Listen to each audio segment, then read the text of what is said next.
పశ్చిమ గోదావరి జిల్లాలో వరద ముంపు గ్రామాల్లో రాష్ట్ర మంత్రులు పర్యటించారు. దువ్వవయ్యేరు, యనమద్దూరు కాలువకు భారీగా వరద నీరు చేరడంతో తణుకు నియోజకవర్గంలోని పలు గ్రామాలు నీట మునిగాయి. ఈ పరిస్థితిని అంచనా వేసే దిశగా రాష్ట్ర మంత్రులు అచ్చెన్నాయుడు, వంగలపూడి అనిత, నిమ్మల రామానాయుడు, కొలుసు పార్థసారథి పర్యటించారు.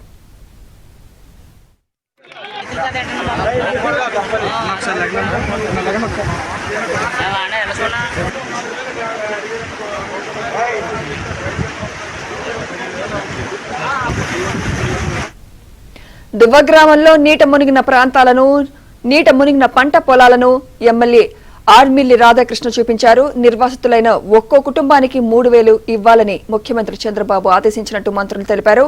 దువ్వలో నిర్వాసితులకు 25 కేజీల బియ్యం, నిత్యావసర సరుకులు పంపిణీ చేశారు. అనంతరం అత్తలి మండలం వరిగోడు, తిరుపతిపురం గ్రామాలలో పర్యటించి పంట పొలాలను పరిశీలించారు.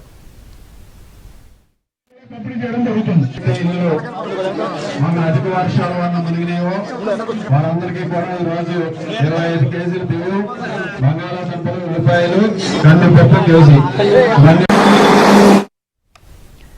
గత వైసీపీ ప్రభుత్వం కాలువలు, డ్రైనేజీలను కనీసం పట్టించుకోకపోవడంతో రైతులు తీవ్రంగా నష్టపోయారని రాష్ట్ర వ్యవసాయ శాఖ మంత్రి కింజరాపు అచ్చెన్నాయుడు ఆరోపించారు.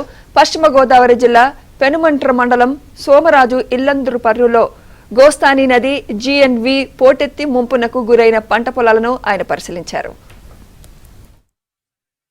ఈ కాలువల మీద మన ముఖ్యమంత్రి చంద్రబాబు నాయుడు గారికి పూర్తి అవగాహన ఉంది.